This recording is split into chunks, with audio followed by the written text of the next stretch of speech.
Embassy को indirectly ये message दे रहे हैं कि तुसी बाहर में जाओ, मैंने जो है वो वीजा देना है तो दो, नहीं देना तो वीजा अपने पास रखो। मैंने मैट्रिक 71% 2022 में और इंटर 63% 2024 में किया है। विदाउट आइट्स कोई ऑप्शन मिल जाएगा और मुझे कौन कौन सी स्किल्स सीखनी चाहिए, प्लीज रिप्लाई कीजिएगा। ये पटी साहब, अगर बेटा आपके नंबर जो है वो 22% आपके नंबर हैं और आपके मैट्रिक में 71% नंबर हैं और अगर आपके इंटर में 63% नंबर है तो आपकी प्रोफाइल जो है वो एक्सेप्टेबल प्रोफाइल है। आप लिथुआनिया में अप्लाई करें, लेकिन मैं जो आपने ये किया हुआ है कि आइट्स कोई ऑप्शन मिल जाए, विदाउट आइट्स अगर कोई आपको ऑप्शन चाहिए तो विदाउट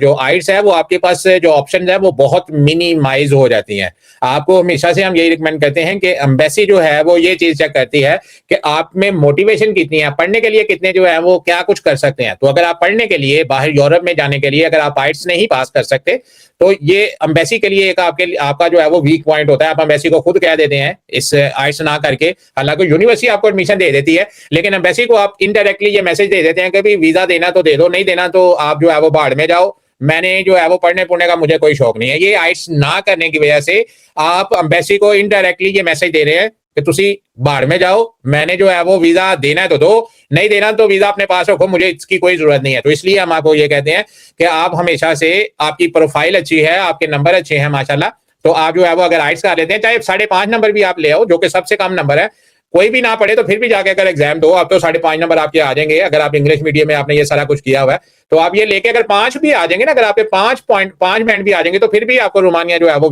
वीजा मिल जाएगा। रोमानिया की एम्बेसी आपको एक्सेप्ट भी कर लेंगी और एम्बेसी आपको वीजा भी दे देगी। तो इसके अलावा अगर आप स्किल की बात करते हैं तो बेटा जो काम आप कर सकते हैं, जो आपका दिल करता है, अगर तो ये आने से पहले अभी सीखना शुरू करना है तो फिर तो मैं आपको ये कहूंगा बेटा 2-4 महीनों में आपने कोई पहाड़ नहीं डाले ना, आप जो है वो जो कर लिया है वो कर लिया, मम्मी डैडी हो, बर्गर बेबी हो, जो कुछ भी हो, यहाँ पे आ जाओ, यहाँ पे धक्के रुके खा के खुद ही सीख जाओगे। क्योंकि अगर 20-22 साल की उम्र में आपने कोई स्किल नहीं सीखी तो 2 महीनों में आपने कहाँ पे सीख लेनी है। तो स्किल को छोड़ो, ये आइट्स के ऊपर ध्यान दो। वो ना हो कि ना आइट्स आपके पास हो और ना ही आपके पास कोई स्किल हो और आप पाकिस्तान में जो है वो धक्के धुके खाते रहो। बेहतर है कि एडमिशन की तरफ कॉन्सेंट्रेट करो और 2 महीने जो 3 महीने आपके पास है स्किल की बजाय जो है वो आइट्स के ऊपर ध्यान दे के अपनी स्किल आइट्स को जो है वो इम्प्रूव करके